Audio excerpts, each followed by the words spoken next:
Back to new video. अस्सलाम वालेकुम, मैं हूं आपका मेज़बान मोहम्मद इरफान और आज आप देख रहे हैं इरफान एडिट। नाज़रीन में आज की इस रिव्यू के अंदर मुकम्मल डिटेल के साथ बताने वाले हैं 178 बॉलों के साथ साथ 169 बॉलों में भी जिक्र। उस माना 178 बॉलों में क्या हुआ था, 89 बॉलों में क्या होने वाला है, इसके बारे में डिटेल के साथ बताएंगे। अभी तक आप लोग हमारे चैनल बने हुए चैनल को सब्सक्राइब कर लें, बेल आइकन को लाजमी प्रेस कर लें ताकि हमारे 10K का टारगेट कंप्लीट हो। नाज़रीन सबसे पहले तो बात करते हैं उस्मान बे की 178 बॉलों की बात। 178 बॉलों के अंदर दिखाया गया कि उस्मान बे को जो जिन गद्दारों का सामना करना पड़ता है वो गद्दार सामने आ जाते हैं। नंबर 2 पे बात करते हैं हलीमा की बात। हलीमा का रोल अदा करने वाली मरियम खातून खातून को दिखाया है कि उस्मान हलीमा खातून आमने सामने मौजूद होती हैं, एक दूसरे के दर्द को समझती हैं।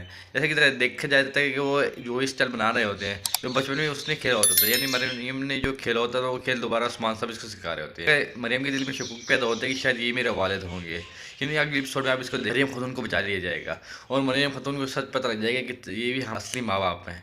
इसके साथ ही साथ आप देखेंगे मरियम को बचाने वाला कौन होगा, मरियम को पहाड़ रोकने वाला कौन होगा। नाजरीन में ये किरदार उस्मान बे ही निभाएंगे, यानी उस्मान बे इसको बचाएंगे, पहाड़ से गिरते हुए इसको उस्मान बे थामेंगे। इसके साथ साथ देखेंगे कि लोकास के भी किरदार को खत्म किया जा रहा है। ट्रेलर में इस तरह दिखाया गया है कि लोकास के किरदार को मुकम्मल तौर पर खत्म यानी एक मैदान सजाया होता है जो कि जंग के दौरान एक मैदान होता है, उस पर मुगल कमांडर ऊपर की तरफ बैठा होता है, तमाशा देख रहा होता है। उस्मान बे और लोकास आमने सामने मौजूद होते हैं। देखा जा सकता है कि उस्मान बे लोकास के ऊपर एक ऐसा हमला करता है तो लोकास नीचे की तरफ आके बैठ जाता है, यानी घुटनों के बल आके बैठ जाता है। अब क्या देखा जाएगा कि लोकास के किरदार को मुकम्मल तौर पर खत्म कर दिया जा रहा है। नाज़रीन में ये बात बिल्कुल सच है, लोकास के किरदार को मुकम्मल तौर पर खत्म कर दिया जाएगा, यानी 169 बॉलों में मुकम्मल फिनिश कर दिया जाएगा। उसके बाद हम बात करें तो 3 किरदार और भी हैं जिसके भी बहुत जल्द खात्मा होने वाला है। नंबर 1 पे तो आता है बेगम खातून, यानी बेगम खातून को शायद माफ़ भी कर दिया जाए या फिर इसको कबीला बदर कर दिया जाए, यानी अपने मुल्क से हटा दिया जाएगा। नंबर 2 पे बात करेंगे अलबैल के बारे में। उस्मान बे को जब इसकी हकीकत का मालूम होगा, यानी इसने अलबैल को ओरिजिनल वाले को जो है ना ख़त्म कर दिया था,